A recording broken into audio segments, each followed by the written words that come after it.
10-12 minutes చెప్పాల్సింది దాని తర్వాత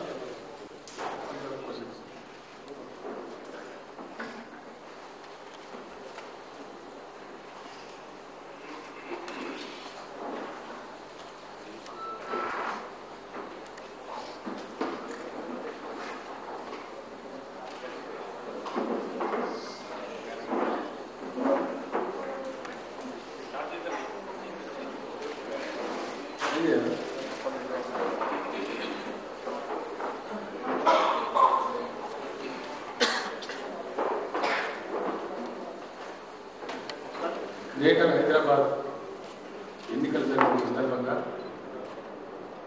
జంటనగరాల ప్రజలకు నమస్కారాలు. ఈ ఎన్నికల్లో నేను విస్తృతంగా పత్రిక ప్రచారం చేస్తే రాజకీయ అంతరాయాలు కలిగి ప్రజలకు అసౌకర్యం కలిగిన ఉద్దేశంతో నేను ప్రచార వల్ల మార్చాలనే ఉద్దేశంతో జంటనగరాలలో ప్రతి ఇంట్లో అనేటువంటి ఉద్దేశంతో ఈ క్యాంపెయిన్కు శ్రీకారం చుట్టడం జరిగింది. ఈ సందర్భంలో నేను మీ అందరికీ చేసేది ఒకటే విజ్ఞప్తి. ఎన్నికలు వచ్చినాయంటే సహజంగానే రాజకీయ పార్టీలు ప్రజల మధ్యకు వచ్చి ఒక రణవణ వాతావరణాన్ని సృష్టిస్తూ ఉంటారు, ప్రచారం హోరెత్తిస్తూ ఉంటారు. సహజంగా అన్ని రాజకీయ పార్టీలు అవలంబించే విధానం అది. ఈరోజు కూడా ఈ ఎన్నికలలో కాంగ్రెస్, తెలుగుదేశం, టీఆర్ఎస్, మజ్లీస్, బీజేపీ పార్టీలు ప్రధానంగా పోటీ. ఇందులో కొత్త వాళ్ళు ఎవరు కూడా మీకు లేరు. కోరులో ఎన్నికల సందర్భంగా సృష్టించేటువంటి రణంలో కొట్టుకొని పోకుండా ప్రజలు ఓటేసే ముందు నిదానంగా కుదురుగా ఆలోచించవలసిన అవసరం ఉందనేది నా అభిప్రాయం. ఎందుకంటే ఎప్పుడైనా ఒక చెట్టు పెట్టేటప్పుడు మనం పండ్ల చెట్టు పడితే పండ్లు వస్తాయి, ముళ్ళ చెట్టు పెడితే ముళ్ళు వస్తాయి. ఇప్పుడు ఏ చెట్టు పెట్టానో బాగా ఆలోచించి పెడితేనే రేపు పౌరులకు తగినటువంటి సేవ, తగినటువంటి అభివృద్ధి, తగినటువంటి ఫలితాలు వచ్చే అవకాశం ఉంటుంది. లేదంటే తర్వాత అలవోగా ఓటేస్తే, ఏదో ఏటానికి ఇస్తున్నాం లేని పద్ధతిలో ఓటేస్తే అది కొంచెం ఇబ్బంది కలిగేటువంటి పరిస్థితి కూడా వస్తుంది. కాబట్టి జంట నగరాలలో ఉండేటువంటి మేధావులు, విజ్ఞులు చాలామందికి నా విజ్ఞప్తి ఏంటంటే ఇప్పుడున్న తరుణంలో ఏ పార్టీని గెలిపిస్తే మంచిది అనేది ఆలోచించి మరీ ఓటు వేయాలని చెప్పి సందర్భంగా నేను కోరుతా ఉన్నాను. ఎందుకంటే ఒక బండి అనుకుందాం, ఉదాహరణ ఒక పక్కన మంచి కోడదూడను కట్టేసి మరో పక్కన దున్నపోతులు కట్టేస్తే ఆ బండి ఇది ఇటులాగను అది అటులాగను బండి ముందుకు సజావుగా సాగదు. కాబట్టి రెండు పక్కల కూడా మంచి కోడదూడల్ని కట్టేస్తే బండి సజావుగా ఒక పద్ధతిగా ముందుకు పోయే ఆస్కారం ఉంటుంది. కాబట్టి ఈరోజు మీ అందరికీ తెలుసు, ఈ జిహెచ్ఎంసీ సమైక్య రాష్ట్రంలో హైదరాబాద్ దాదాపుగా 40 సంవత్సరాలు కాంగ్రెస్ అధీనంలో ఉంది. దాదాపు 17.5 సంవత్సరాలు తెలుగుదేశం పార్టీ అధీనంలో ఉంది. మధ్యలో కొన్ని సందర్భాలలో మజ్లీస్ పార్టీకి చెందిన మేయర్లు కూడా అవకాశం లభించింది. మరి పరిపాలన ఏం జరిగిందో, ప్రజలకు ఏం ఒరిగిందో అన్నీ కూడా మీకన్నా ముందరనే ఉన్నాయి. ఒక విద్యుత్ రంగాన్ని తీసుకుంటే వీళ్ళిద్దరి పరిపాలన, వీళ్ళిద్దరి ప్రభుత్వాలు ఉన్నప్పుడు జంట నగరాలు, యావత్తు తెలంగాణ ప్రాంతం కూడా, ఇప్పుడు తెలంగాణ రాష్ట్రం పూర్తి స్థాయిలో విద్యుత్తుకు సంబంధించి 30 ఏళ్ళు చాలా గోసపడ్డాం. ఆ రోజు స్టెబిలైజర్లు, కన్వర్టర్లు, ఇన్వర్టర్లు, జనరేటర్లు, ఇది రెండు పార్టీల పరిపాలన సందర్భంలో విద్యుత్ రంగంలో స్టెబిలైజర్లు, కన్వర్టర్లు, ఇన్వర్టర్లు, జనరేటర్లు ఇది మనం చూసినాం. కానీ ఈరోజు జంట నగరాలలో ఏమైనా షాపులు మూతపడ్డాయంటే ఈ కన్వర్టర్లు, జనరేటర్లు, ఇన్వర్టర్లు షాపులు మూతపడ్డాయి. కొనుక్కున్న ప్రజలు కూడా ఇంట్లో మాకు స్పేస్ వేస్ట్ పోతుంది అనుకునే పరిస్థితులలో ఈరోజు జంట నగరాల ప్రజలున్న మాట వాస్తవం. ఆ విషయం మీ ప్రత్యక్ష అనుభవంలో ఉంది. నేను ప్రత్యేకంగా వివరించాల్సిన అవసరం కూడా లేదని చెప్పి నేను భావిస్తూ ఉన్నాను. దీనిని ఒక ఛాలెంజ్గా తీసుకొని వాదోపవాదాలు అందరూ కూడా చూశారు. తెలంగాణ ఏర్పడబోయే క్రమంలో తెలంగాణ అంధకారం అవుతుందని, చిమ్మ చీకట్లు కమ్ముకుంటాయని చాలా వాదాలు మనం చూసాం. కానీ కేవలం 5-6 నెలల సమయంలో ఈరోజు అద్భుతమైనటువంటి పవర్ సప్లై ప్రజలకు అందుతూ ఉంది. ముఖ్యంగా జంట నగరాలకు ఒక క్షణం కూడా రెప్పపాటు కూడా కరెంటు పోకుండా పవర్ సప్లై జరుగుతూ ఉంది. ఒక డొమెస్టిక్ నీడ్స్ కోసమే కాదు, పారిశ్రామిక అవసరాలకు కూడా 24 అవర్స్ ఈరోజు పవర్ సప్లై ఇస్తున్న విషయం రాజ్యానికి అంతా కూడా గమనిస్తూ ఉన్నారు. దీన్ని గమనించాలని చెప్పి నేను కోరుతా ఉన్నా. ఈ పార్టీలు రాష్ట్ర ప్రభుత్వాలుగా అధికారం చెలాయించినప్పుడు కానీ, బల్దియా మీద మున్సిపాలిటీ మీద అధికారం చెలాయించినప్పుడు కానీ జరిగినటువంటి విషయాలు మీ అందరి గమనంలో ఉన్నాయి. వాటిలో పరిశుభ్రమైన మంచినీరు పట్టణం అంతటికి వచ్చే పరిస్థితి ఈరోజు లేదు.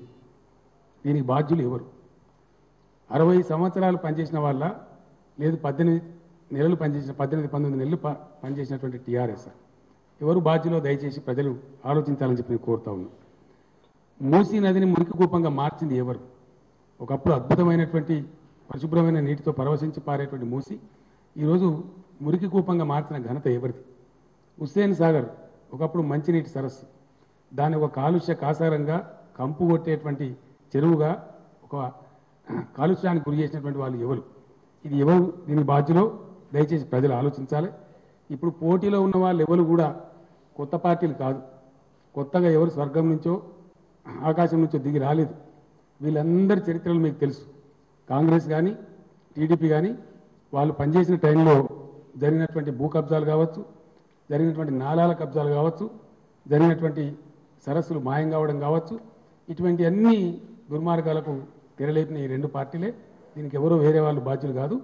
మళ్ళీ ఈరోజు అవే పార్టీలు వచ్చి మేము మళ్ళీ చేస్తామని చెప్తా ఉన్నారు. దయచేసి దీన్ని జంట నగరాల ప్రజలు తీవ్రంగా విశ్లేషించాలని చెప్పి నేను ప్రార్థిస్తూ ఉన్నాను. అదేవిధంగా ఒక ఎన్నికలో ఓటు వేయదలుచుకున్నప్పుడు నాయకుల యొక్క లేదు పార్టీల యొక్క నిబద్ధతను, ప్రతిబద్ధతను ప్రజలు పరిగణనలోకి తీసుకోవాలని చెప్పి నేను కోరుతా ఉన్నాను. పరిణతి చెందినటువంటి ఓటర్లు తప్పకుండా ఈ విషయం మీద దృష్టి పెట్టాలి.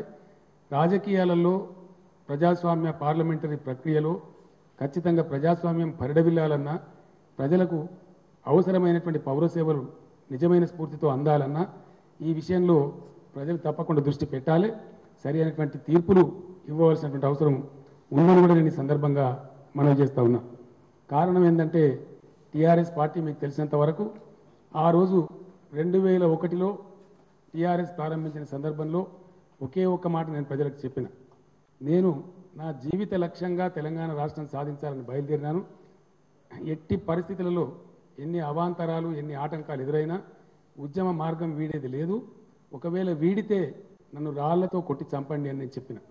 అనేక అవరోధాలు, అనేక అవమానాలు, అనేక ప్రతిబంధకాలు ఎదురైనప్పటికీ కూడా 14.5 సంవత్సరాలు, సుమారు 15 సంవత్సరాల సుదీర్ఘ పోరాటం చేసి తెలంగాణ ఈరోజు మనం సాధించుకోగలిగినాం. అది మీ ముందున్నటువంటి విషయం. ఇంకొక మాట కూడా ఈ సందర్భంగా నేను మనవి చేస్తూ ఉన్నాను. రాష్ట్రం 50 మందికి పట్టణాలు హైదరాబాద్తో సహా రాష్ట్రంలో ఉండే ప్రతి ఇంటికి నల్లా ఇచ్చి కృష్ణా గోదావరి నుంచి నీళ్లు తెచ్చి అద్భుతంగా మిషన్ భగీరథ ద్వారా ఈ టర్మ్లోనే మీకు మంచినీళ్ళు అందిస్తాం. మీరు మంచినీళ్ళు కొనుక్కునే దుస్థితి తప్పిస్తాం. ఒకవేళ మంచినీళ్ళు అందించకపోతే వచ్చే ఎన్నికల్లో టీఆర్ఎస్ పార్టీ ఓటు అడగదు, మేము అడగమని చెప్పి ముఖ్యమంత్రి హోదాలో నేను శాసనసభలో చెప్పాను, వివిధ బహిరంగ వేదికల మీద చెప్పాను. ఇట్లా చెప్పినటువంటి పార్టీ భారత ప్రజాస్వామ్యంలో 67 సంవత్సరాల స్వతంత్ర దేశంలో ఏ ఒక్క పార్టీ కూడా లేదు. నాకున్న పరిజ్ఞానం మేరకు ఏ నాయకుడు కూడా లేడు, ఏ ప్రభుత్వం కూడా ఇంతగా ఛాలెంజ్ తీసుకోలేదు. అంటే కర్తవ్య నిష్ట ఉంటే, లక్ష్య శుద్ధి ఉంటే, చేపట్టిన కార్యక్రమం మీద చిత్తశుద్ధి ఉంటే, సాధించవచ్చు అనే ఆత్మవిశ్వాసం ఉంటే ఇది సాధ్యమవుతుంది.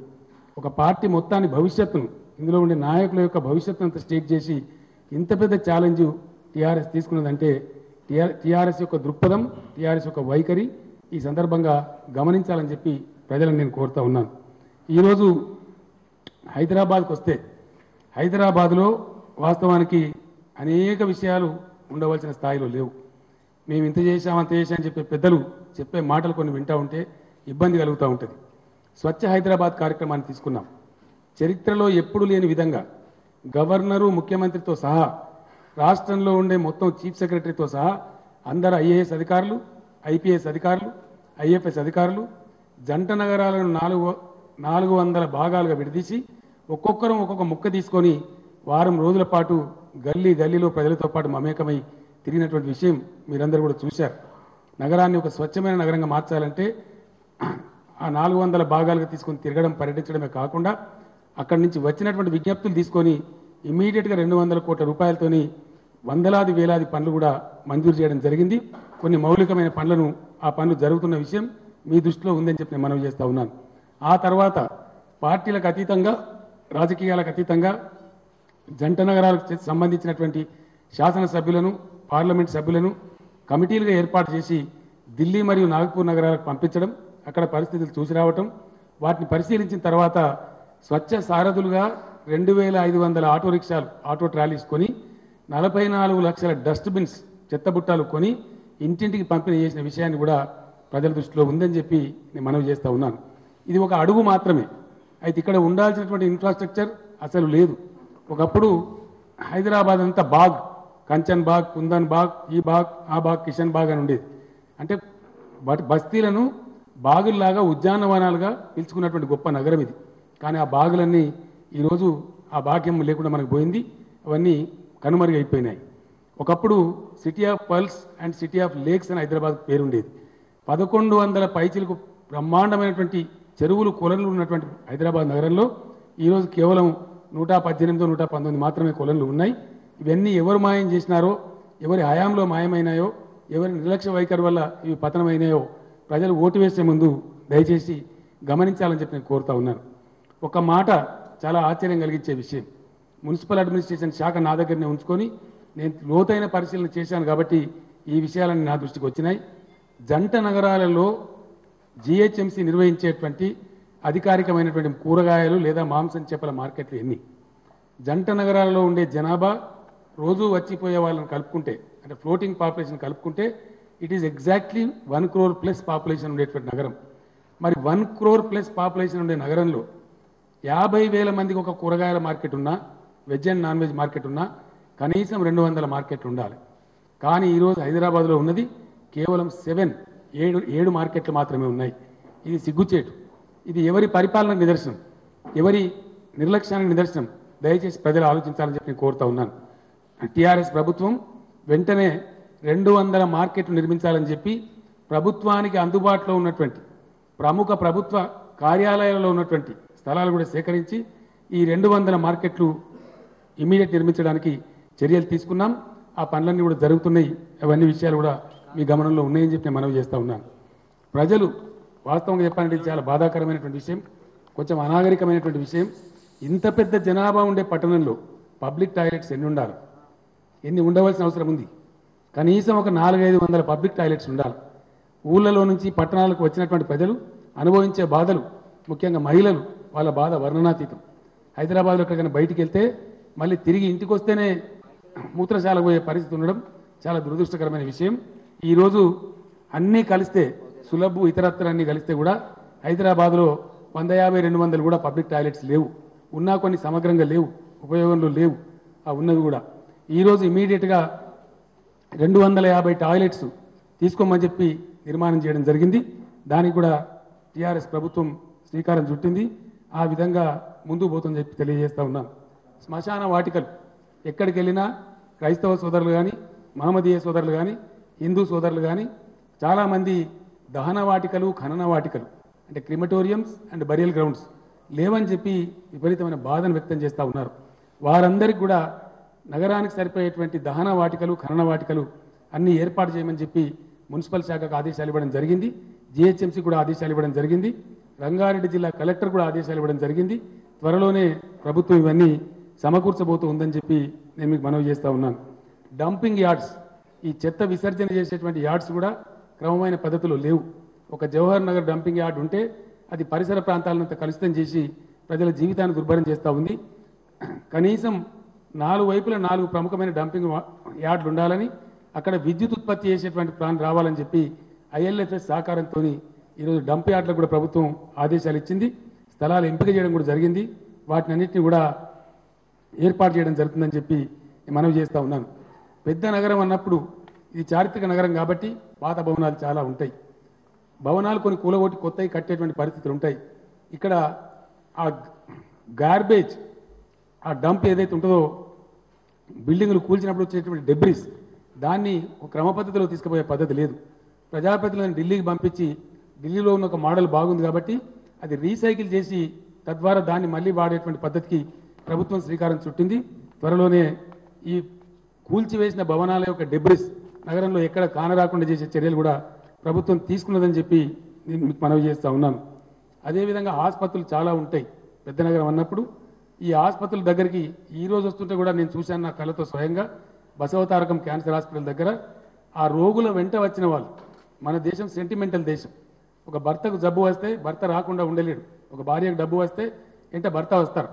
ఒక తల్లికి డబ్బు వస్తే పిల్లలంతా వస్తారు హాస్పిటల్కు, అటెండెంట్స్ ఉంటారు. వారు ఎక్కడ పడుకోవని కూడా అర్థం కాని పరిస్థితి. ఈరోజు ఫుట్పాత్ల మీద రైల్వే స్టేషన్లలో పడుకునేటువంటి దుస్థితి నగరంలో ఉంది. అవి ఉండకూడదని దాన్ని గుర్తించి ప్రభుత్వం ఈరోజు వందలాది నైట్ షెల్టర్స్ కట్టమని చెప్పి కూడా ఆదేశాలు ఇచ్చినాం. అందులో కొన్నిటి నిర్మాణాలు కూడా ప్రారంభమైనాయి. ఆసుపత్రుల వాళ్ళని పిలిచి నేను మాట్లాడడం జరిగింది. అక్కడ కూడా ఏర్పాట్లు చేయడానికి జరుగుతున్నాయని చెప్పి కూడా మనవి చేస్తూ ఉన్నాను. ఇంత పెద్ద నగరంలో బస్తీలు ఉన్నాయి, బతకడానికి వచ్చిన ప్రజలు ఉన్నారు. వాళ్ళ పాపం మంచో చెడ్డో పండగలో పబ్బాలో కొన్ని శుభకార్యాలు జరుపుకుంటూ ఉంటారు. కమ్యూనిటీ హాల్స్ ఎక్కడ లేవు. మల్టీపర్పస్ కమ్యూనిటీ హాల్స్ ఒక 50 హాల్స్ అర్జెంట్స్ కట్టమని చెప్పి ఆల్రెడీ మంజూరు చేయడం జరిగింది. కొన్ని నిర్మాణం కూడా జరుగుతూ ఉన్నాయి. అవి కూడా త్వరలోనే ప్రజలకు అందుబాటులోకి వస్తాయని చెప్పి నేను మనవి చేస్తూ ఉన్నాను. అదేవిధంగా ఈ కూరగాయలు కానీ మార్కెట్లు కానీ మల్టీపర్పస్ హాల్స్ కానీ వీటన్నిటితో పాటు 3800 సిటీ బస్సులు తిరిగే నగరం మనది. దాదాపు లక్షల మంది, ఆల్మోస్ట్ 40-45 లక్షల మంది ఆర్టీసీ బస్సులలో ప్రయాణించే నగరం మనది. ఇటువంటి నగరంలో బస్ స్టాప్స్ కూడా ఉండవలసిన పద్ధతులలో లేవు. ప్రభుత్వ కార్యాలయాలలో ఎక్కడ ఉన్నాయో జాగాలు వాటిని తీసుకోండి, లేని చోట అక్వైర్ చేయండి అని చెప్పి ఆదేశం ఇవ్వడం జరిగింది. అధునాతనమైన పద్ధతిలో బస్ బేస్ కూడా నిర్మించడానికి ప్రభుత్వం చర్యలు తీసుకున్నది. ఆ రకంగా ఏర్పాట్లన్నీ జరుగుతున్నాయని చెప్పి నేను మనవి చేస్తూ ఉన్నాను. అదేవిధంగా చెరువుల పునరుద్ధరణ కార్యక్రమాన్ని కూడా తీసుకోమని చెప్పి ఇరిగేషన్ శాఖ వారిని ఆదేశించడం జరిగింది. మిషన్ కాకతీయ కింద జంట నగరాల్లో ఉండే చెరువులన్నింటినీ 169 చెరువులు శివారు ప్రాంతం ఇన్సైడ్ ద సిటీ కలుపుకుంటే 169 ట్యాంక్స్ను తీసుకోవడం కూడా జరిగిందని చెప్పి నేను మీకు మనవి చేస్తూ ఉన్నాను. ఇదే విధంగా కొన్ని ఇంకా ఇతర విషయాలు కూడా చెప్పుకోవాల్సిన అవసరం ఉంది. ఈ సందర్భంలో బస్ స్టాండ్ అంటే ఒకప్పుడు ఇమ్లీబన్ బస్ స్టాండే ఉండేది. తర్వాత మనకి జూబ్లీ బస్ స్టేషన్ వచ్చింది. వాస్తవానికి 2 బస్ స్టేషన్లు సరిపోవు. కనీసం ఇంకొక 4 బస్ టెర్మినల్స్ కూడా మన ఔటర్ రింగ్ రోడ్కు అటు ఇటుగా నగరానికి రావాల్సిన అవసరం ఉంది. దాంతో ట్రాఫిక్ సమస్యలు చాలా తగ్గేటువంటి అవకాశం ఉంటుంది. అదేవిధంగా రైల్వే స్టేషన్లు మనకు 2-3 ఉన్నాయి. ఒకటి నాంపల్లి, కాచిగూడ, సికింద్రాబాద్. ఇవి ప్రముఖ రైల్వే స్టేషన్లు. వీటికి మించి లేదు. ఢిల్లీ నగరంలో మనం చూస్తే నిజాముద్దీన్ టెర్మినల్ తీసుకొచ్చి నగరం బయట పెట్టారు. ఢిల్లీ సెంట్రల్ రైల్వే స్టేషన్ నుంచి అక్కడ కంజెషన్ తగ్గించడానికి నిజాముద్దీన్ టెర్మినల్ను బయట పెట్టారు. అదే పద్ధతులలో ఇటు 2 వైపులా కూడా హైదరాబాద్కు తూర్పు పడమర భాగాలలో 2 కొత్త రైల్వే టెర్మినల్స్ కూడా కావాలని చెప్పి రైల్వేస్తో టేకప్ చేయడం జరిగింది. వాళ్ళు కూడా ఎగ్జామిన్ చేశారు.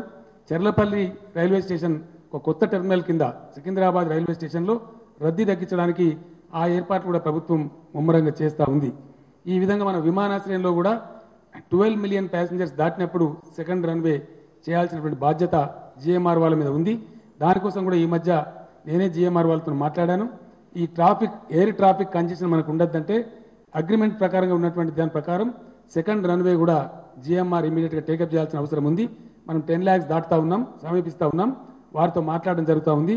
ఆ రన్వే కూడా ఏర్పాటు చేయించడం జరుగుతుందని చెప్పి మనవి చేస్తూ ఉన్నాను. ఇటువంటి పరిస్థితులలో ఈ నగరం చారిత్రక నగరం, ఇంత మంచి అవకాశాల నగరం. ఒక్క మాట నేను బలంగా చెప్పగలను. నేనే కాదు, నాకు చాలామంది మేధావులు కూడా చెప్పారు, చాలామంది పెద్దలు చెప్పారు. జాతీయ స్థాయిలో అర్బన్ ప్లానర్స్ అందరూ కూడా నాకు చెప్పారు. వారి సలహాను అనుసరించి ప్రభుత్వం ముందుకు పోతూ ఉంది. ఈరోజు సెస్మలాజికల్ కండిషన్స్ కావచ్చు, డెక్కన్ ప్లేటో కావడం మూలన వాతావరణ పర్యావరణ సమతుల్యత కావచ్చు, ఇంకా ఇతరత్రా ఉండేటువంటి సదుపాయాలు కావచ్చు, నాన్ ఎక్స్ట్రీమ్ వెదర్ కండిషన్స్ ఉండడం కావచ్చు, హైదరాబాద్లో అద్భుతమైన కాస్మోపాలిటన్ కల్చర్ ఉన్నటువంటి అవకాశాలు కావచ్చు. భారతదేశంలో ఏ నగరానికి లేనటువంటి హంగులు ఖచ్చితంగా మన హైదరాబాద్ నగరానికే ఉన్నాయి. దీని ప్రాపర్ జోనింగ్ హెచ్ఎండిఏకి ఆదేశాలు ఇచ్చినాం.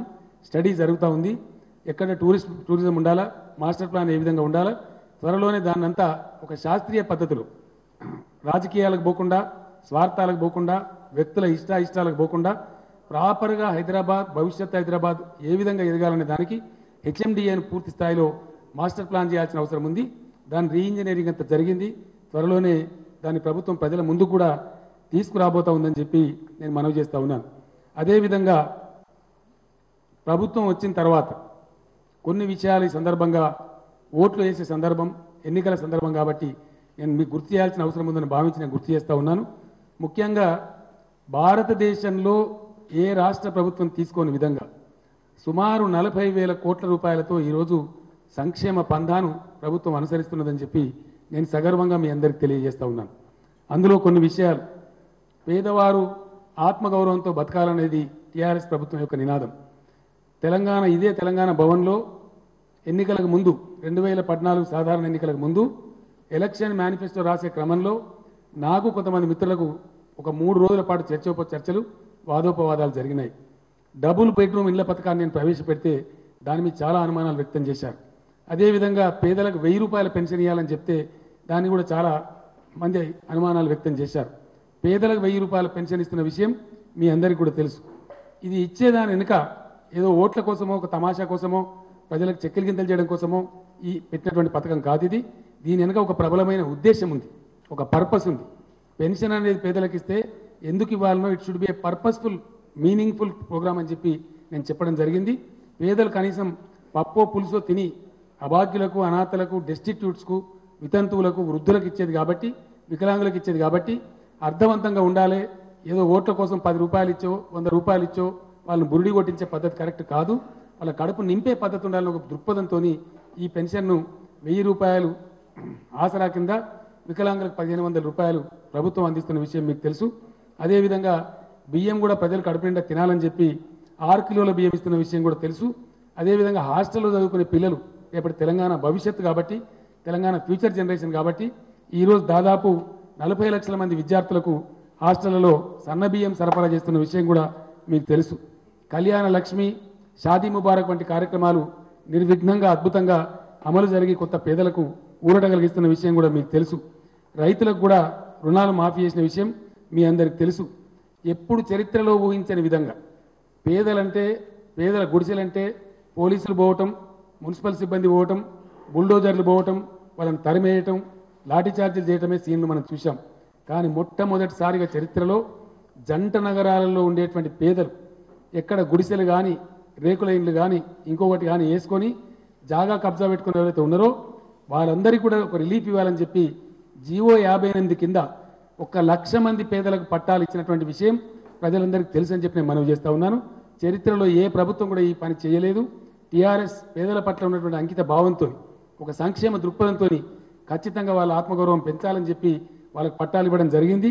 వాళ్ళందరికీ కూడా అవసరమైన ప్రతి చోట డబుల్ బెడ్రూమ్ ఇళ్ల నిర్మాణం కూడా చేపట్టడం జరుగుతుందని ఈ సందర్భంగా నేను మనవి చేస్తూ ఉన్నాను. మైనార్టీ ప్రజల సంక్షేమం బడ్జెట్ 11 కోట్లు పెట్టాం, 11,100 కోట్లు పెట్టాం. వారికి రాబోయే సంవత్సరం నుంచి ఒక 60 రెసిడెన్షియల్ కళాశాలలు కూడా మైనార్టీ బాలబాలికల కోసం ప్రారంభించే కార్యక్రమాన్ని కూడా ప్రభుత్వం చేపట్టింది. అంగన్వాడీల జీతాలు పెంచిన విషయం ప్రజలందరికీ తెలుసు. ఆరోగ్య లక్ష్మి కింద బాలింత స్త్రీలకు ప్రతిరోజు గుడ్డు, పౌష్టికాహారం అందజేస్తున్న విషయం కూడా ప్రజలందరికీ తెలుసు.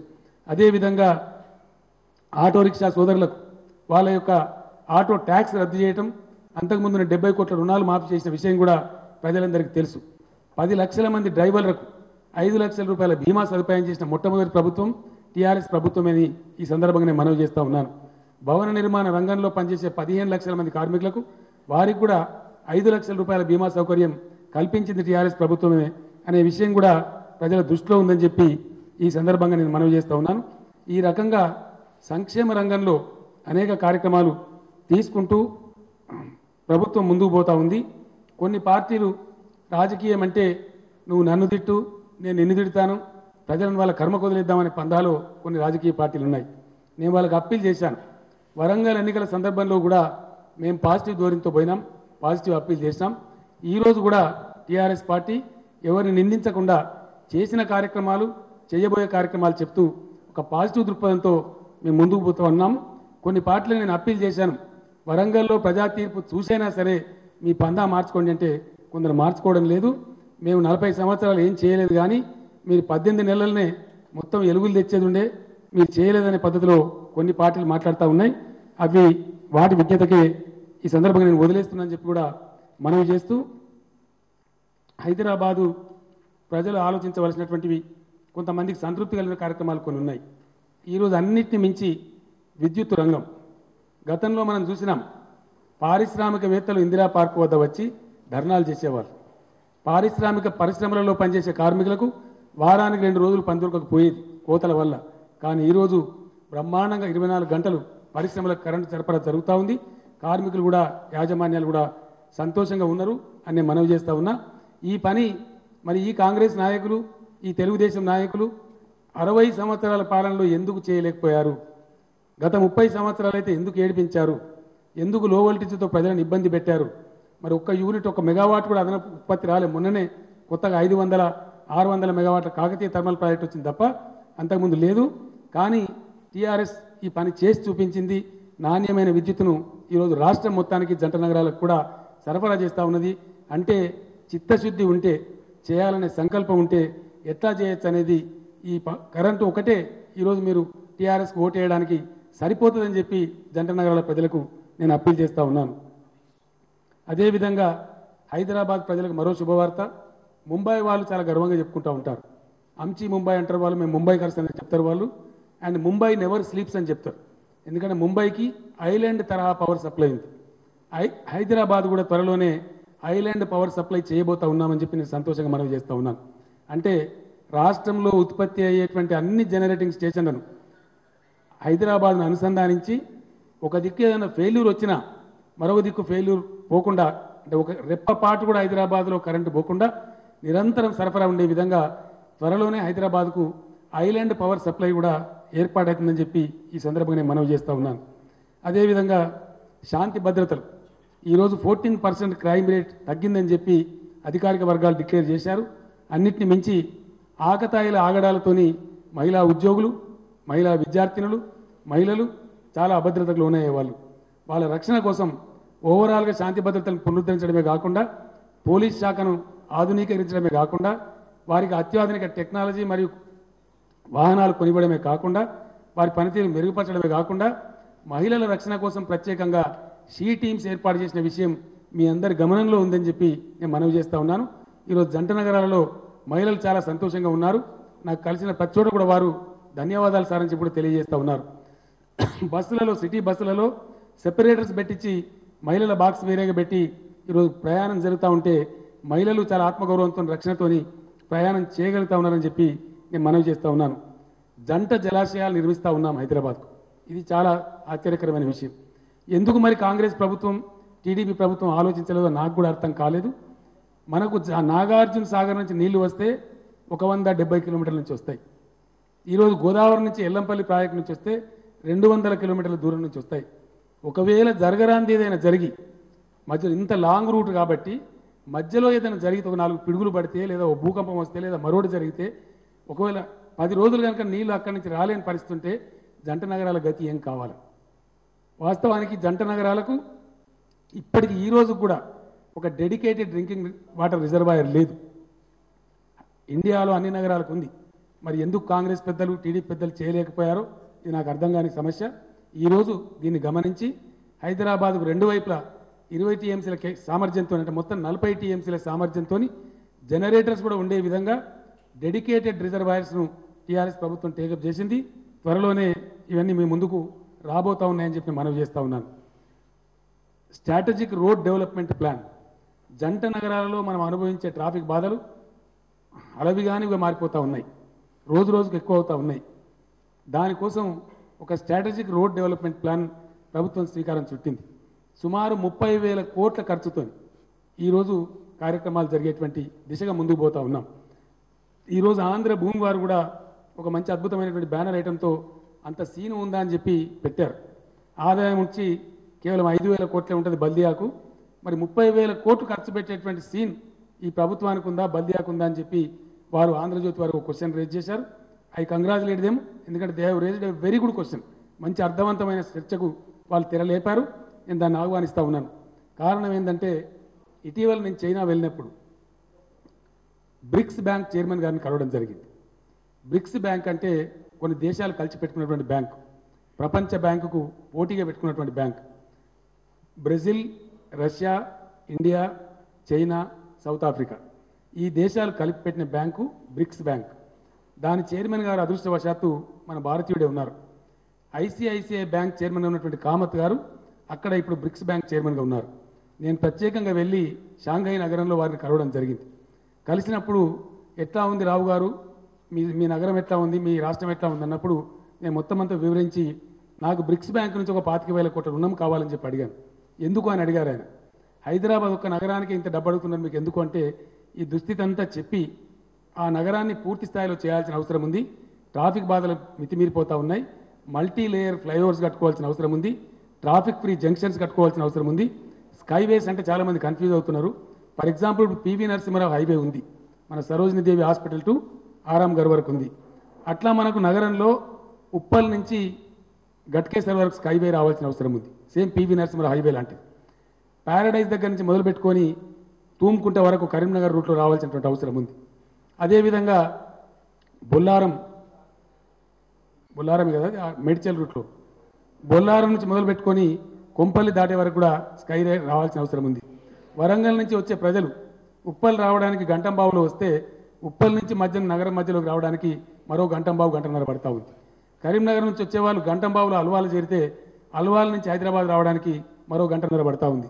ఈ బాధలన్నీ పోవాలంటే డెఫినెట్గా పివి నరసింహారావు హైవే స్కైవే లాంటి స్కైవేస్ నగరానికి 4 దిక్కులు కూడా రావాల్సినటువంటి అవసరం ఉంది. వీటన్నిటితో పాటు ఉన్న నగరంలో ఉండే రోడ్లను విస్తరించడం కానీ, జంక్షన్స్ను విస్తరించడం కానీ, మల్టీ లేయర్ ఫ్లైఓవర్స్ కట్టడం కానీ, తద్వారా ట్రాఫిక్ సమస్యలను నివారించుకునేటువంటి అవకాశం ఉంటుంది. ఆ దిశగా చేయాల్సినటువంటి అవసరం ఉంది. చివరిగా నేను చెప్పేది ఒకటే మాట. కొంతమంది పెద్దల పాపం వాళ్ళు చేసేటువంటి వాగ్దానాలు చూస్తే కూడా కొంచెం పరిహాసాస్పదంగా అనిపించింది నాకు. ఎందుకంటే వాగ్దానం చేస్తే కూడా ఏం చేయాలో అర్థం కాని ఫ్రస్ట్రేషన్లో వాళ్ళు వాగ్దానం చేసినట్టు నేను భావిస్తూ ఉన్నాను. ఉదాహరణ కాంగ్రెస్ పార్టీ మాకు అవకాశం ఇవ్వండి, జిహెచ్ఎంసీలో మేము వస్తే మీకు నీళ్లు ఫ్రీగా ఇస్తామని ఒక వాగ్దానం చేశారు. అంటే మన దేశంలో ఏంటంటే అన్నిటికీ ట్యాక్సులు ఉన్నాయి, కానీ ట్యాక్సులు లేని ఒక మాటలే, ట్యాక్సులు లేనటువంటి వాగ్దానాలే. ట్యాక్స్ లేదు కాబట్టి ఇష్టం వచ్చిన మాటలు, ఇష్టం వచ్చిన వాగ్దానాలు చెప్పచ్చు. వాస్తవానికి జిహెచ్ఎంసీకి డ్రింకింగ్ వాటర్ సప్లైకి సంబంధమే లేదు. డ్రింకింగ్ వాటర్ సప్లై చేసేది HMWS, Hyderabad metro water supply scheme. దాని చైర్మన్ ముఖ్యమంత్రి. అంటే ప్యూర్లీ గవర్నమెంట్ ఆర్గనైజేషన్ అది. మరి వీళ్ళు ఏ విధంగా మంచినీళ్ళు ఇస్తారో, ఎట్లా ఫ్రీగా ఇస్తారో వాళ్ళే ఈరోజు ప్రజలకు వివరణ చెప్పాలి. ఇటువంటి అడగోలు ప్రచారాలు కూడా వాళ్ళు చేస్తూ ఉన్నారు. ఇది చాలా దురదృష్టకరం. ఇంత పరిణతి చెందిన పార్టీ, ఇన్నేళ్ళు రాష్ట్రాన్ని పరిపాలించిన పార్టీ ఇంత బేలగా, ఇంత పేలవంగా, ఇంత అనాలోచితంగా ఎట్లా వాగ్దానాలు చేస్తారో అది వాళ్ళ విజ్ఞతగా మేము వదిలేస్తూ ఉన్నాం. కానీ వాళ్ళు చేసిన పుణ్యం ఏంటంటే చాలా సందర్భాలలో శాసనసభ్యులు కానీ, శాసన మండలి సభ్యులు కానీ, జిహెచ్ఎంసీలో కార్పొరేటర్ మిత్రులు కానీ శీషాలు తీసుకొచ్చి చూపెడతా ఉంటారు. ఇగో మురుగునీళ్ళు మంచినీళ్ళు కలిసి వస్తున్నాయండి మా బస్తీలో అని పెద్ద గొడవ పెడతా ఉంటారు. వాళ్ళ పరిపాలన పుణ్యం అది. వాళ్ళు దేన్ని సంస్కరించలేదు. ఇంకొక మాట కూడా నేను ప్రజల దృష్టిలో పెట్టదలుచుకున్నాను. జూన్ 2 నేను ప్రమాణ స్వీకారం చేసిన, అప్పుడే వర్షాకాలం ప్రారంభమవుతా ఉంది. నాకు కూడా తెలియదు సమస్య. నేను జిహెచ్ఎంసీ వాళ్ళని మీటింగ్ పిలిచాను. ఈ వర్షాకాలం ఏమైనా చేయగలుగుతామా, కొత్త ప్రభుత్వం కదా ప్రయత్నం చేయగలుగుతామని ప్రయత్నం చేసి జూన్ 6, 7 తేదీలో బహుశా నేను మీటింగ్ పిలిచాను. పిలిచి ఒకటే మాట అడిగిన, వర్షం కురిసిందంటే నగరం అంతా జలమయం, లోతట్టు ప్రాంతాల ఇళ్లలోకి నీళ్లు పోతాయి. ఇది ఏంది, ఎందుకు వచ్చింది ఈ పరిస్థితి? ముఖ్యమంత్రి నివాసం ఉండే క్యాంపు కార్యాలయం ముందు వరద, కారు మునిగిపోయేంత వరద. శాసనసభ మొత్తం రాష్ట్ర శాసనసభ కొలువుదీరే శాసనసభ ముందు కార్లలోకి నీళ్ళు వచ్చే వరద. రాజ్యాంగ అధిపతి గవర్నర్ గారు ఉండే రాజ్భవన్ రోడ్లో గవర్నర్ గారి అధికారిక నివాసం ముందు బ్రహ్మాండమైనటువంటి నీళ్లు మడుగులు కడతాయి. ఎందుకు ఈ మడుగులు కడతాయి? అట్లీస్ట్ ఈ 3 పేజీలైనా మీరు తీయలేరంటే, సారీ సార్ మేము తీయలేమన్నారు వాళ్ళు. ఎందుకు తీయలేరంటే మొత్తం హైదరాబాద్లో ఉండే ఈ కాంగ్రెస్ టీడీపీ ప్రభుత్వాల పుణ్యమాని గత 60 సంవత్సరాలలో rain water drains, storm water drains అంటారు వాటిని, కంప్లీట్ కబ్జా అయిపోయినాయి, అన్ని చోక్ అయిపోయినాయి. నిజంగా వర్షం పడితే లోతట్టు ప్రాంతాలకు నీళ్లు రావద్దు అంటే కనీసం 11.5 నుంచి 12,000 కోట్లు ఖర్చు పెట్టాలా, సమయం దానికి అవసరమయ్యే సమయం కూడా మినిమం 3 ఇయర్స్ టైం కావాలి సార్ అని చెప్పిండు. అంటే అంత దుస్థితిలో ఈరోజు భాగ్యనగరం ఉంది. అంత భయంకరమైన పరిస్థితులు మన చుట్టూ ఉన్నాయి. అంటే నీటి సరఫరా సవ్యంగా జరగాలన్నా, తాగునీటితో మురుగునీరు కలవద్దన్నా హెచ్ఎండబ్ల్యూఎస్ మీద కూడా 12,000 కోట్ల రూపాయలు ఖర్చు పెట్టాల్సిన అవసరం ఉంది. వెరసి మొత్తం హైదరాబాద్ మురుగునీటి వ్యవస్థ కావచ్చు, మంచినీటి వ్యవస్థ కావచ్చు, ఈ మల్టీలేయర్ ఫ్లైఓవర్స్ కావచ్చు, స్కైవేస్ కావచ్చు, పరిశుభ్రమైనటువంటి కూరగాయల మార్కెట్లు కావచ్చు, బస్ బేస్ కావచ్చు, టాయిలెట్స్ కావచ్చు, పౌర సదుపాయాలకు అవసరమైనటువంటి ఇన్ఫ్రాస్ట్రక్చర్ ఒక గ్లోబల్ స్థాయిలో అంతర్జాతీయ ప్రమాణాలతో కూడుకున్న వసతులు ప్రజలకు అందాలంటే 30,000 కోట్ల రూపాయలు ఖర్చు పెట్టాలి. ప్రజలకు నేను చెప్పేది ఒకటే మనవి. బ్రిక్స్ బ్యాంక్ చైర్మన్ గారు నాకు షాంఘైలో చెప్పినారు, కేసీఆర్ గారు రేపు మీ ప్రోగ్రామ్ ఏంది అని అడిగినారు. సోజు అని ఒక ఇండస్ట్రియల్ ఏరియాకి నేను పోతున్నాను చెప్తే, మీరు వెళ్ళకండి, షాంఘైలోనే ఉండండి, హైదరాబాద్ గురించి మీరు తపన పడుతున్నారు కాబట్టి రేపు దినమంతా షాంఘై తిరిగి చూడండి, ఇది కూడా ఒక మురికి నగరంగా ఉండేది 6 ఏళ్ల క్రితం నేను వచ్చినప్పుడు, ఇప్పుడు వీళ్ళు అద్భుతంగా చేశారు, మీరు తిరిగి చూస్తే మీకు అవగాహన వస్తుందని చెప్పి వారు చెప్పారు. త్వరలోనే ఆ బ్రిక్స్ బ్యాంక్తో మాట్లాడి ఆ 25,000 కోట్ల రూపాయల రుణాన్ని ప్రభుత్వం గ్యారంటీ ఇచ్చి, జిహెచ్ఎంసీకి ఆ స్తోమత లేదు, అది తెలుసు నాకు సంపూర్ణంగా, ప్రభుత్వం గవర్నమెంట్ గ్యారంటీ ఇచ్చి దాన్ని తీసుకొని వచ్చి తప్పకుండా హైదరాబాదును ఒక అంతర్జాతీయ నగరంగా తీర్చిదిద్దుతా అని చెప్పి నేను హామీ ఇస్తా ఉన్నాను. గతంలో నేను తెలంగాణ తెస్తాను ఏదైతే మాట చెప్పినో, భగీరథ కింద ఇంటింటికి నల్లా ఇచ్చి నీళ్ళు ఇవ్వకపోతే ఓట్లు అడగా అని చెప్పినో, అదే పద్ధతులలో, అదే స్పీడ్తో, అదే నిబద్ధతతో ఖచ్చితంగా జంట నగరాలను కూడా ఒక అద్భుతమైనటువంటి ప్లేస్గా, ఒక గ్లోబల్ ప్లేస్గా, ఒక గ్లోబల్ సిటీగా తీర్చిదిద్దేటువంటి అవకాశాన్ని టీఆర్ఎస్కి ఇవ్వండి, టీఆర్ఎస్ వాళ్ళని గెలిపేయండి, అద్భుతమైనటువంటి ఫలితాలు మీ ముందుకు తీసుకొని వస్తాను. ఇది కేసీఆర్గా మీ బిడ్డగా నేను చెప్తున్నాను చెప్పి మనవి చేస్తూ ఉన్నాను. నేను ముగించే ముందు ఒక మాట, జంట నగరాల ఓటర్ల మీద, జంట నగరాల ప్రజల మీద ఒక బాధ్యత ఉంది. ఎందుకంటే సరి అయినటువంటి వాళ్ళని గెలిపించి ఈ జంట నగరాలను తీర్చిదిద్దే బాధ్యతను సరి అయిన పార్టీ కట్టబెట్టేటువంటి బాధ్యత ఈరోజు జంట నగరాల ప్రజల మీద ఉంది. ఈ బాధ్యతతో పాటు జంట నగరాల ప్రజల మీద ఒక అపవాదు కూడా ఉంది. వీళ్ళు ఓటింగ్లో పాల్గొనరు, మాటలు బాగా మాట్లాడతారు, పల్లెటూరుల వాళ్ళు వీళ్ళకన్నా చాలా నయము, ఎందుకు ఓటింగ్లో పాల్గొనరని చెప్పి చాలా విమర్శ ఉంది. ఈ అపవాదు జంట నగరాల ప్రజల నుంచి తొలగిపోవాలంటే దయచేసి ఓటింగ్ శాతాన్ని పెంచాలి. పెద్దవాళ్ళందరూ కూడా మేము క్యూలో నిలబడి వేయమనుకునే వాళ్ళు అర్లీ మార్నింగే వచ్చి, లేదా లేట్ ఈవినింగ్ లాస్ట్ చివరి సమయంలో వచ్చి ఓటింగ్లో పాల్గొని జంట నగరాల ప్రజలు తమ ప్రజాస్వామ్య స్ఫూర్తిని, తమ విజ్ఞతను కూడా ఈ సందర్భంగా ప్రదర్శించాలని చెప్పి నేను కోరుతూ నేను సెలవు తీసుకుంటా ఉన్నాను. Sir sir one by one please. Sir ఇక్కడ సార్ శ్రీకాంత్ సార్, సాక్షి టీవీ నుంచి. ఇక్కడ సార్ సార్ 2 ప్రశ్నలు. ఒకటి, హైదరాబాద్ను అంతర్జాతీయ నగరంగా మార్చింది ఇక్కడ జరిగిన అభివృద్ధికి తామే కారణమని టీడీపీ అధినేత చంద్రబాబు పదే పదే చెప్తున్నారు. ఇక ముందు కూడా అభివృద్ధి తమ వల్లే సాధ్యమని అంటున్నారు. దానికి మీ సమాధానం ఏంటి? ఇంకోటి, జిహెచ్ఎంసీ ఎన్నికల్లో మీ ప్రత్యర్థి ఎవరు సార్? మీ పోటీ ఎవరితో? మొదటి ప్రశ్నకు నా సమాధానం, చంద్రబాబు నాయుడు గారికి పాపం ఊడ్చుకోవాలంటే హిందూపురం నుంచి ఇచ్చాపురం దాకున్నది. ఆయనకి ఎన్ని నగరాలు ఉన్నాయండి ఆంధ్రప్రదేశ్లో? హిందూపురం నుంచి మొదలుకుంటే ఇచ్చాపురం దాకా చాలా ప్రధానమైన పట్టణాలు కూడా ఉన్నాయి. తిరుపతి ఉంది, గుంటూరు ఉంది, వైజాగ్ ఉంది, విజయవాడ ఉంది, ఇంకా అనేక నగరాలు ఉన్నాయి.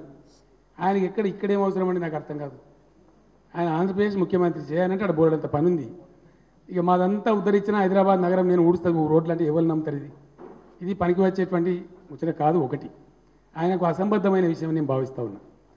చంద్రబాబు నాయుడు గారు 9 సంవత్సరాలు ముఖ్యమంత్రిగా ఉన్నారు. మరి ఎందుకు ఇప్పుడు నేను చెప్పిన సమస్యలు పరిష్కారం కాలేదండి?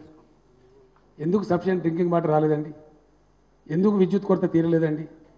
9 సంవత్సరాలు చాలలేదా చంద్రబాబు నాయుడు గారికి? కాబట్టి ఆయన రాష్ట్రంలో ఆయన ఎంతైనా చేసుకోవచ్చు, ఆయనకు అవకాశం ఉంది. అసలు ఆయన ఇక్కడ ప్రచారానికి రావడమే ఒక అసంబద్ధం నా దృష్టిలో, అనవసరమైన ప్రయత్నం.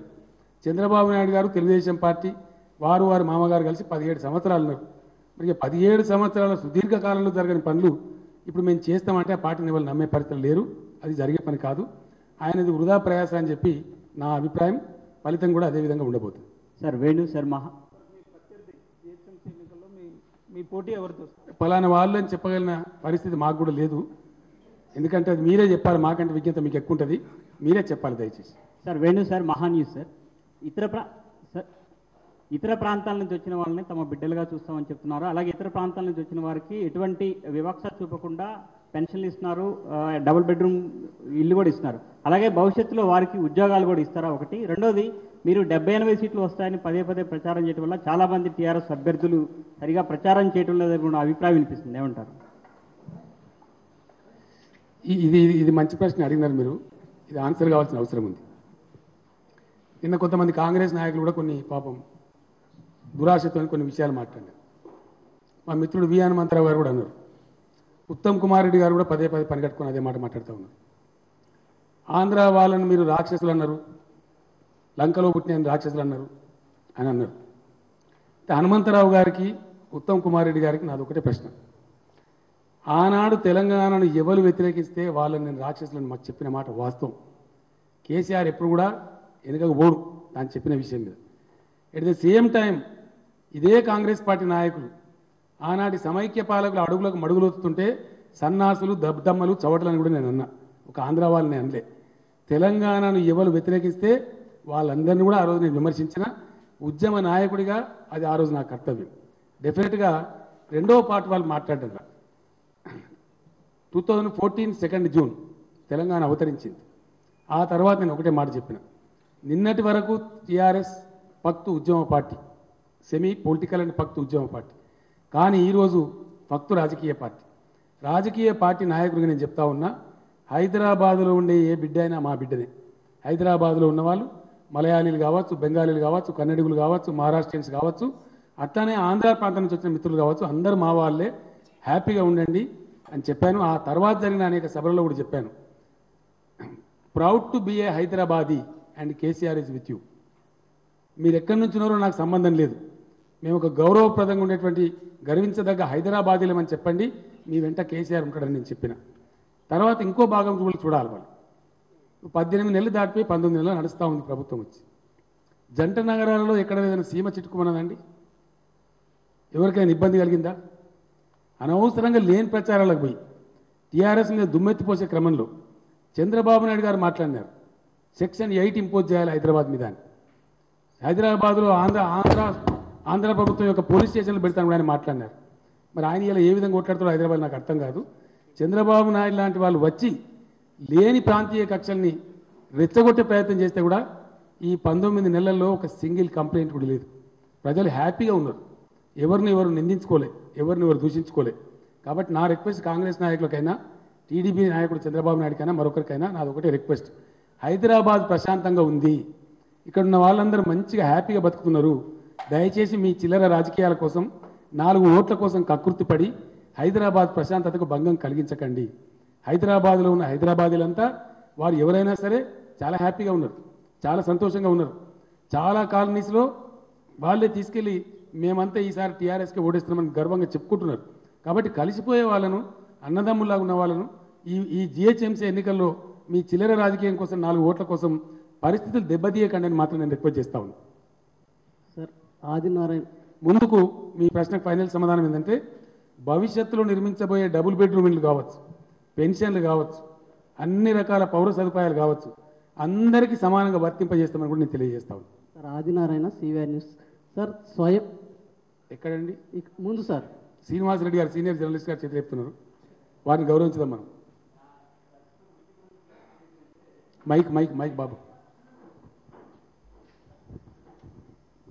నా ప్రశ్న ముఖ్యమంత్రి గారికి ఏంటంటే, గత ప్రభుత్వాలు కూడా ఈ మురికి నీరు ప్రవహించే మూసీ నదికి మీద 300-400 కోట్లు ఖర్చు పెట్టాయి.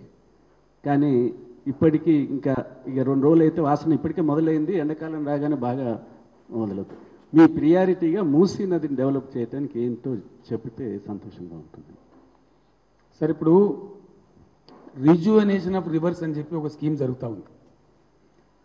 ఆ మధ్య మీరు చూశారు, హుస్సేన్ సాగర్ భగవంతుడు ఇచ్చినటువంటి గొప్ప వరం.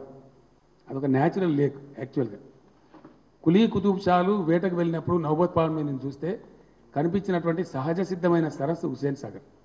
దాన్ని ఇంకా గొప్పగా డెవలప్ చేయొచ్చు అని చెప్పి ఆలోచించిన ఆ రాజులు ఆల్మోస్ట్ నాకున్న నాలెడ్జ్ మేరకు 1525లో హుస్సేన్ షావలి అనేటువంటి ఆ పెద్ద మనిషికి అప్పచెప్పి దాన్ని అద్భుతంగా చేయమంటే అప్పుడు నిర్మాణం అయింది హుస్సేన్ సాగర్.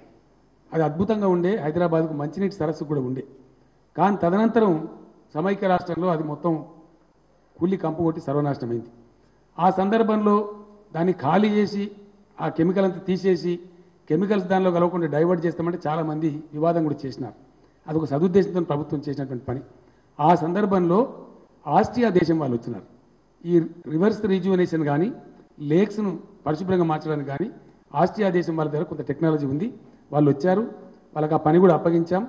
ఇటు మూసీని అటు హుస్సేన్ సాగర్ను డెఫినెట్గా పరిశుభ్రమైనటువంటి అందమైనటువంటి అసెట్స్గా నగరాన్ని తయారు చేస్తాం. ఇది కేసీఆర్గా నేను హామీ ఇస్తా ఉన్నా, దాని ఆచరణలో చూపెట్టబోతామని నేను మనవి చేస్తా ఉన్నా.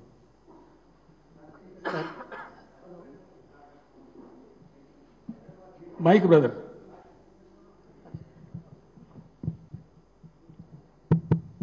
సరే, డబుల్ బెడ్రూమ్ ఫ్లాట్కి సంబంధించిన హైదరాబాద్ నగరంలో కట్టే వాటికి జిహెచ్ఎంసీ బడ్జెట్ తక్కువ. ఇందాక మీరు చదివినట్లుగానే బ్రిక్స్ బ్యాంకు నుంచి తెచ్చే డబ్బులే పెడతారా, లేకుంటే కనుక రాష్ట్ర బడ్జెట్ నుంచి తీసుకుంటారా?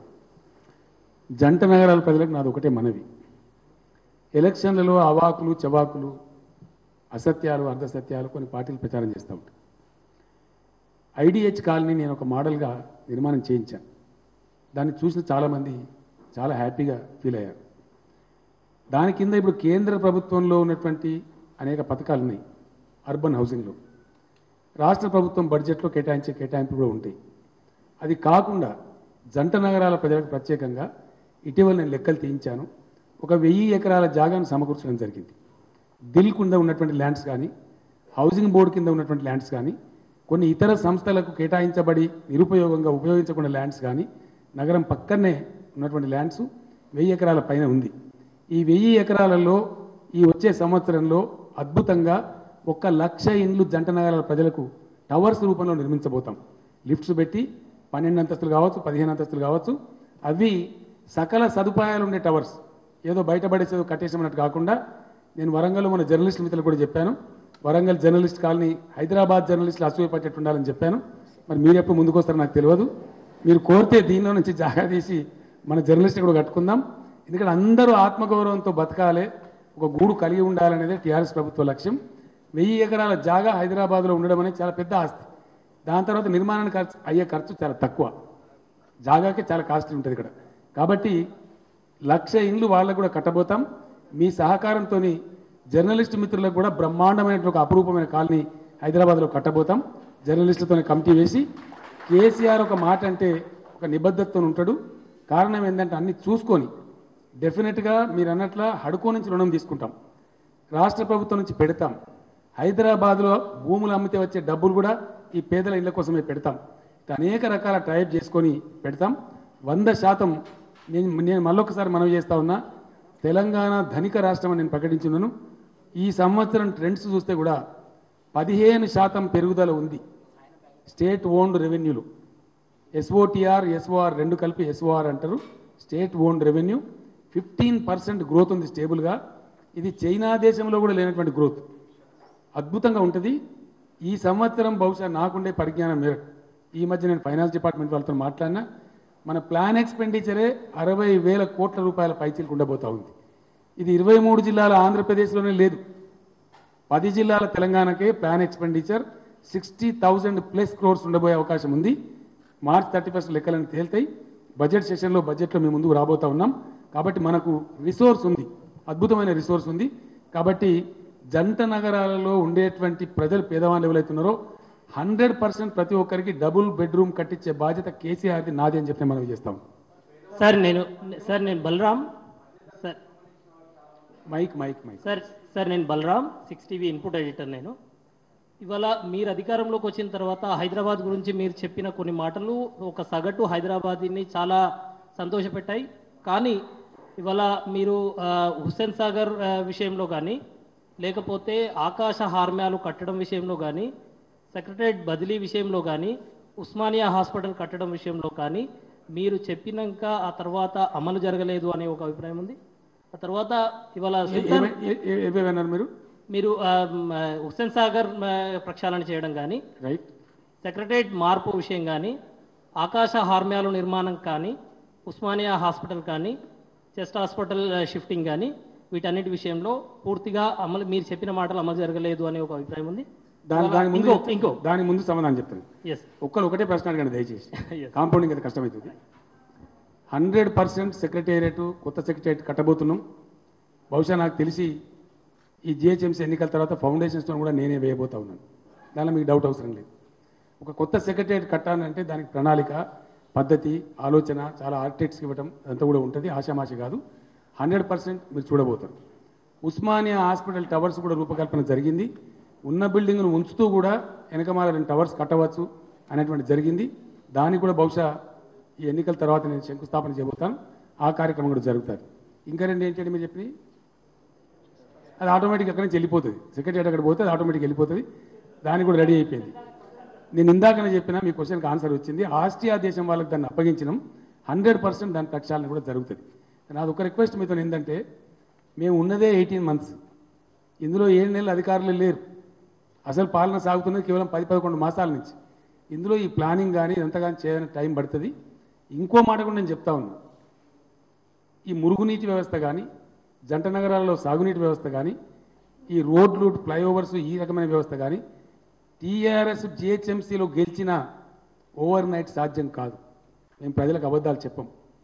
ఇవాళ నేను చెప్పిన స్ట్రాంగ్ వాటర్ డ్రైన్స్, లోతట్టు ఇళ్లలోకి నీళ్లు పోకుండా చెయ్యాలంటే ఈరోజు టీఆర్ఎస్ని గెలిపిస్తే కార్యక్రమాలు బలోపేతంగా మొదలవుతాయి. దానికి కనీసం 3-4 సంవత్సరాలు టైం పడుతుంది.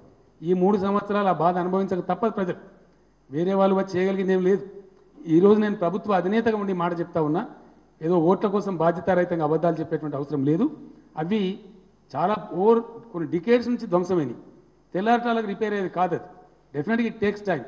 అట్లీస్ట్ టీఆర్ఎస్ గెలిస్తే వచ్చే ప్రయోజనం ఏంటంటే ఆ కార్యక్రమం మొదలవుతుంది. ఆ దిశగా ఎజెండా మొదలవుతుంది. సార్ దెర్ ఈజ్ వర్షం పడితే హైదరాబాద్ ఎలా ఉంటుందో మీరే చెప్పారు.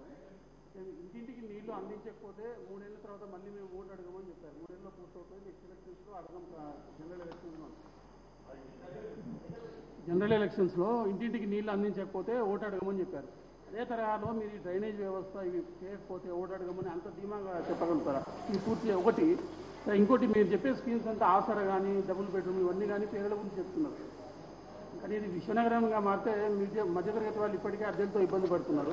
వాళ్ళు ఆ వర్గానికి సంబంధించి కూడా ఏమైనా ఇప్పుడు ఇష్యూ ఏంటంటే 2 అండి. ఇది ఒకటి, మీరు చెప్పిన దాన్ని బట్టి వర్షం కురిస్తే లోతట్టు ప్రాంతాల ఇళ్లలోకి నీళ్ళు రాకుండా చేయకపోతే ఓట్లాడుగా అని మీరు చెప్తారా అని అన్నారు. నేను చెప్పా. ఎందుకు చెప్పా అంటే నేను ఇంతకుముందే చెప్పినా, అది కావాలంటే కంప్లీట్ కావాలంటే మినిమం 4-5 సంవత్సరాల టైం పడుతుంది. కబ్జాదారులను తొలగించాలి, ఒడిలు కట్టుకోవడం తీసేయాలి, మనకి ఇంకో చోట ఇల్లు ఇవ్వాలి. చాలా ఆటంకాలు ఉంటాయి, ప్రతిబంధకాలు ఉంటాయి, కోర్టు స్టేలు ఉంటాయి. దాంట్లో నగరం కాబట్టి దానికి టైం పడుతుంది. నేను ఇంతకుముందు మనవి చేస్తున్నాను. కానీ డెఫినెట్గా 100% రాబోయే 4-5 సంవత్సరాలలో హైదరాబాదులో లోతట్టు ప్రాంతాలకు నీళ్ళు రాకుండా చేస్తాం. ఈ మిగిలిన 3-3.5 సంవత్సరాల కాలంలో మ్యాక్సిమం ఏరియాను ఆ బాధ నుంచి నివారించే ప్రయత్నం కూడా చేస్తాం. రెండవ పాయింట్ మీరు చాలా పర్టినెంట్ అడిగారు. డబుల్ బెడ్రూమ్ ఇండ్లు నిరుపేదలకు నిర్మించిస్తాం. 6 లక్షల వరకు మాత్రమే ఆదాయం ఉన్న వాళ్ళకు ఒకటి క్రెడిట్ లింకేజ్ స్కీమ్ అని ఉంది. ఆ క్రెడిట్ లింకేజ్ స్కీమ్ కింద 2,30,000 రూపాయలు బెనిఫిట్ వచ్చే ఆస్కారం ఉంది. ఆ స్కీమ్ ఇప్పుడు హౌసింగ్ వాళ్ళు రూపకల్పన చేస్తూ ఉన్నారు. ఎవరైతే గుడిసెలు వేసుకున్న వాళ్ళకే డబుల్ బెడ్రూమ్ ఇల్లు కాదు, కిరాయకు ఉన్నటువంటి, అద్దెకు ఉన్నటువంటి మధ్యతరగతి ప్రజలకు కూడా డెఫినెట్గా డబుల్ బెడ్రూమ్ ఇల్లు ప్రభుత్వం నిర్మించి ఇస్తుంది. Sir, there is a growing frustration among the student community. You have mentioned everything, but you have not mentioned anything about the employment opportunities for the students.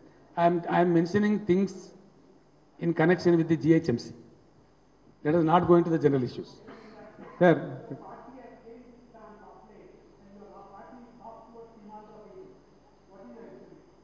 Definitely we are soft towards everybody who is living in Hyderabad. I believe people who live in Hyderabad are Hyderabadis and I love them. What is wrong? But you promised that you will do great justice to Telangana people. You take the mic, please. Yeah, you promised that the slogan of which Telangana came to power is that you will do great justice to local people. But of late you are being very soft.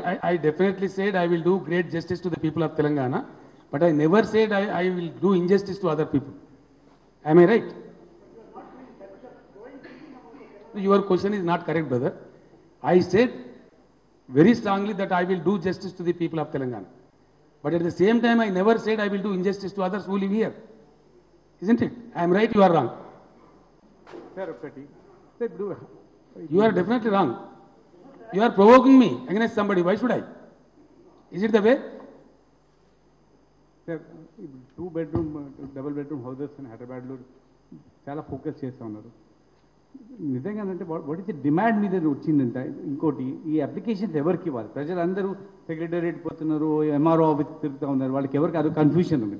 And second question sir, ఇంకోటి compounding అవుతుంది. This is double bedroom ఇళ్ళ నిర్మాణం కోసం నేను ఇందాక నేను చెప్పాను, 1000 ఎకరాల జాగాను ప్రభుత్వం ఆల్రెడీ సమీకరించింది. So main input is over. దీని తదనంతరం చాలామంది నమ్మరు నేను చెప్తే కూడా ఈరోజు, గతంలో గృహ నిర్మాణ రంగంలో చాలా పెద్ద కుంభకోణం జరిగింది రాష్ట్రం. ఈరోజు నేను చాలా గర్వంగా చెప్తున్నాను, టీఆర్ఎస్ పార్టీ మంత్రులకు, పార్లమెంట్ సభ్యులకు, శాసనసభ్యులకు, శాసన మండలి సభ్యులకు నేను ధన్యవాదాలు చెప్తున్నా. మేము ఒక నిబద్ధత పెట్టుకున్నాం, బెనిఫిషరీస్ యొక్క ఎంపిక ఎట్టి పరిస్థితుల్లో రాజకీయంగా జరగవద్దు. This a great bold step, appreciable step taken by the TRS party. గ్రామాలు మేము సెలెక్ట్ చేస్తాం. ఒక ఎమ్మెల్యే గారు ఉంటే ఆయన కాన్స్టిట్యున్సీలో ఏ గ్రామంలో కట్టానో ఆయన నిర్ణయిస్తాడు తప్ప లబ్ధిదారులను ఎమ్మెల్యే నిర్ణయించడు, కేవలం అధికారులకు అప్పగిస్తాడు. ఒక్క రాంగ్ లబ్ధిదారుని మీరు సెలెక్ట్ చేసినా మీ ఉద్యోగం తీసేస్తామని చెప్పాం, అధికారుల కమిటీకి అప్పగించడం. ఇది first of it's kind in the country. First time మన రాష్ట్రంలో మొట్టమొదటిసారి లబ్ధిదారుల ఎంపికలో రాజకీయ నాయకులు కలగజేసుకోవడం లేదు. నేను చాలా స్పష్టంగా చెప్తా ఉన్నాను. హైదరాబాద్లో కూడా రేపు బడ్జెట్ ప్రవేశపెట్టిన తర్వాత చాలా పెద్ద ఎత్తున ఇక్కడ ఇళ్ల నిర్మాణం చేయాల్సింది కాబట్టి, కేంద్ర పథకాలది కూడా ఒక క్లారిటీ కూడా వచ్చేటువంటి ఆస్కారం ఉంది కాబట్టి 100% అధికారుల ద్వారా దీన్ని కలెక్ట్ చేస్తాం. ముఖ్యంగా రెవెన్యూ డిపార్ట్మెంటు ఇది కలెక్ట్ చేయడంలో యాక్టివ్గా ఉంటుంది. మేము ఒక కట్ ఆఫ్ డేట్ పెట్టి చెప్తాం. నేను చెప్పినప్పుడల్లా ప్రజలకు చాలా సందేహాలు వచ్చినాయి, ఇవి అయితే అని అనిపించింది. ఇంకొక మాట ఎందుకు చెప్తున్నా అంటే, నేను కరెంటు బాగు చేస్తామని చెప్తే జానారెడ్డి గారే చెప్పిన అసెంబ్లీలో ఇదో అద్భుతం అని చెప్పినారు. అద్భుతం జరిగింది. మళ్ళీ నెక్స్ట్ సెషన్లో నేను మాట్లాడితే ఆయన దగ్గర సమాధానం లేకుండా పోయింది. మేము చెప్పినప్పుడు అనుమానమే అనిపిస్తూ ఉంది. సకల జనుల మన సమగ్ర కుటుంబ సర్వే చేస్తే కూడా సాధ్యమని మాట్లాడినారు, కానీ సక్సెస్ఫుల్గా మేము చేసినాం. అదే పద్ధతిలో జంట నగరాలలో ఉండే లబ్ధిదారులు వాళ్ళకి ఎటువంటి ఇబ్బంది లేకుండా వాళ్ళ దరఖాస్తులన్నింటినీ కూడా ఎక్కడ చేర్చానో ఎవరికి ఇయ్యానో ప్రభుత్వం స్పష్టంగా చెప్తుంది, ఆ తేదీలు ప్రకటిస్తుంది. ఆ సమయంలో ప్రజలందరూ అక్కడ అప్లికేషన్లు ఇస్తే దాన్ని ఎంక్వైరీలు చేసి నిజానిజాలు నిగ్గు తెలిసి నిజమైనటువంటి లబ్ధిదారులందరికీ ఇల్లు నిర్మాణం చేసి ఇవ్వడం జరుగుతుంది. సార్ మార్గం శ్రీనివాస్ టీవీ5. సార్ మీరు పొలిటికల్ టెర్రరిజంకి పాల్పడుతున్నారని ఈ ఆపోజిషన్ పార్టీస్ చెప్తున్నారు, like your defections what ever it is. నేను ఏమంటున్నాను, ఇప్పుడు పొలిటికల్ టెర్రరిస్ట్ ఎవరో దేశంలో అందరికీ తెలుసు, ఎవరో ఆ పని చేస్తారో కూడా తెలుసు. ఇతర పార్టీల రాజకీయ నాయకులు మా పార్టీలో చేరుతున్నారు, పెద్ద సంఖ్యలో చేరుతున్నారు. నేను దీన్ని చూసేది ఏంటంటే తెలంగాణ శక్తుల పునరేకీకరణ కింద మేము చూస్తాం. కాబట్టి దాని టెర్రరిజం వాళ్ళు అనుకుంటే we leave it to their wisdom. Sir Hyderabad central యూనివర్సిటీలో పరిణామాలపై మీ స్పందన ఏంటి సార్? దురదృష్టం, ఆ విధంగా జరిగి ఉండాల్సింది కాదు. తప్పకుండా బాధ్యుల మీద చర్యలు తీసుకోవాలి. సార్ బీసీ క్రిమిలేయర్ 6 లక్షలు అనేది నిర్ణయించారు కదా, దానిపైన మీరు ఎలాంటి నిర్ణయం తీసుకోవచ్చుంది? మీరేమంటారు?